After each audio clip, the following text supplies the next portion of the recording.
Hey everyone, have you ever wondered how sentences change tenses, express possibility, or ask questions? Well, the secret lies in helping verbs. Welcome to today's lesson. We are diving into an essential part of English grammar, helping verbs, also known as auxiliary verbs. These little words may not have meaning on their own, but they play a big role in forming different verb tenses, moods, and voices. Without them, our sentences would feel incomplete. By the end of this lecture, you'll be able to identify helping verbs, understand their types, and use them correctly in sentences. Whether you are learning English for exams, communication, or just improving your skills, this lesson is going to be super useful. So, get ready to boost your grammar skills. Grab your notebook, stay focused, and let's get started. Now that we have know helping verbs are important, let's break it down. What exactly are helping verbs? Helping verbs are special verbs that assist the main verb in a sentence. They don't have a meaning on their own, but they help form questions, negatives, tenses, and voices. Let's look at a few examples. She is writing a letter. Here, the word is helps form the present continuous tense. They have finished their work. In this sentence, have helps create the present perfect tense. Types of helping verbs. There are two main types of helping verbs: primary helping verbs and modal helping verbs. Primary helping verbs include be, have, and do, which help in forming different tenses and voices. Modal helping verbs include words like can, must, should, and will, which express ability, possibility, or necessity. Stick around as we explore these two types in detail. Trust me, once you understand them, your English will improve dramatically. Primary helping verbs. All right. Now that we have understand what helping verbs are, let's dive deeper into the first category, that is primary helping verbs. These are essential for forming tenses, negatives, and even questions in English. There are three primary helping verbs: be, have, and do. What's interesting is that these verbs can also act as a main verbs in some sentences. But today, we'll focus on how they function as helping verbs. Number one, be verbs. Let's get started with be verbs. These include is, am, are, was, were, been, and being. They help in forming continuous tenses and passive voice. For example, she is studying for the exam. Here, is helps create the present continuous tense. The cake was baked by my mother. This is passive voice sentence where was helps form the structure. See, without these little words, we wouldn't be able to form continuous or passive sentences correctly. Number two, have verbs. Next, we have verbs which include have, has, and had. These are used to form perfect tenses, which show actions that are completed at different times. Check these out. They have completed their assignment. This is present perfect, meaning the action is done but still relevant. She had already left when we arrived. This is past perfect, showing one past action happened before another. Perfect tenses might seem tricky, but with practice, you'll master them in no time. Number three, do verbs. We have do verbs: do, does, and did. These are super useful for forming questions, negatives, and adding emphasis. For example, do you like ice cream? Here do helps form a question. She does not want to go. Does makes the sentence negative. I do like this movie. Here do is used for emphasis. See how powerful these verbs are. You probably use them every day without even realizing it. That's all for the primary helping verbs. Next, we'll move on to the modal helping verbs, which add meaning and express possibility, necessity, and obligation. So stick around, it's about to get even more interesting. Great.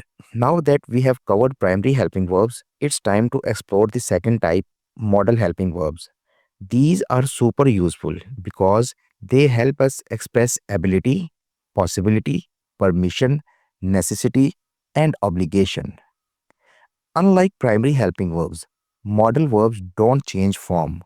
They always stay the same and they must be followed by the base form of the main verb. Common modal verbs. Let's go through the most common modal verbs and what they express. Can, could, show possibility or ability. May might show permission or possibility. Shall should used for suggestions or obligation. Will would used for future actions or willingness. Must shows necessity or strong obligation. Ought to used for duty or giving advice. Let's see these modal verbs in action. She can swim very fast. Here, can shows ability. You should study for the exam. Should gives advice. He might come to the party. Might expresses possibility. You must wear a seatbelt. Must shows strong obligation. Modal verbs help make our sentences more expressive and meaningful. Imagine speaking without them. How would we talk about possibilities, give advice, or make polite requests? So, start using these modal verbs in our daily conversations. Alright, now that we know about primary and modal helping verbs, let's see how they actually work in a sentence. Helping verbs change depending on tense, subject, and meaning, and they help us form different sentence structure. Introduction to sentence structures. We will look at how helping verbs function in continuous tenses, perfect tenses, passive voice, questions, and modals. Number 1, continuous tense. First, let's talk about continuous tenses. These describe ongoing actions. Helping verbs like is, are, was, and were are used to form them. For example, she is reading a book. Present continuous. They were playing outside. Past continuous. Next, we have perfect tenses, which show completed actions. Helping verbs like have, has, and had help forms these tenses. For example, they have seen that movie. Present perfect. She had finished her work before dinner. Past perfect. Now let's talk about passive voice, which is used when we focus on action rather than the doer. Helping verbs like is, was, and has been are commonly used. For example, the song was sung by her. A new bridge is being built. Helping verbs are also super important for forming questions. Words like do, does, and did help us ask questions properly. For example, does he like football? Did you finish your homework? Models in sentences. And finally, we have models which express ability, possibility, or obligation. For example, you should call her. Advice. He can solve this problem. Ability. Great job so far. Now, let's talk about something really important. That is, common mistakes learners make when using helping verbs. Even advanced English speakers slip up sometimes, so let's make sure you don't. Error number 1, using to after modal verb. First, let's talk about the modals. Remember, modals like can, could, may, and should are always followed by the base form of the verb without to. For example, he can swim. We cannot say he can to swim. The word to is not needed here. Error number 2, incorrect use of have and has. Let's look at have and has. A common mistake is using have with a singular subject instead of has. For example, she have finished her homework is incorrect sentence.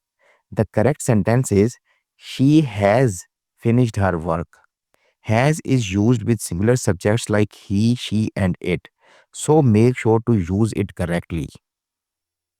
Error number 3, using the wrong verb form after did. Here's a common mistake, using the past tense verb after did. Remember, kid already shows the past tense, so the main verb should be in its base form. For example, did she went to the market? It's an incorrect sentence. The correct sentence is did she go to the market? After did, always use the base form of the verb, not the past tense. Now that you know these common errors, make sure to avoid them in your speaking and writing. Up next, we'll practice with some exercises to test your skills, so stay tuned. Let's do a quick recap. Primary helping verbs be, have, do, used for tenses, questions, and voice. Modal helping verbs can, could, may, might, must, shall, should, will, would, ought to, used to express ability, possibility, permission, and obligation. Avoid common errors like adding to after the modals or using the wrong verb form after did. The best way to master helping verbs is to practice using them in real life conversations and writing. The more you use them, the more natural you'll become. Practice questions. Alright, now it's time to test what you have learned. I have a few practice questions for you. Try them out and see if you can spot and correct any mistake. Part 1, identifying helping verbs. First, identify the helping verbs in these sentences. Number 1, she has been working here for 5 years. They must leave early. Do you like coffee? Take a moment to think. What are the helping verbs in each sentence? Part 2, correcting sentences. Now, let's fix some common mistakes. Rewrite these sentences using correct helping verb. Number 1, she have gone to school. Correct it and say it aloud. Number 2, he does not went to the park. Can you spot the mistake? Fix it. Number 3, they can to play football. Remember, modals don't need to before the main verb. Write your answers in the comments below and I'll check them for you. Keep practicing and I promise you'll see big improvements in your English. And that's a wrap on helping verbs.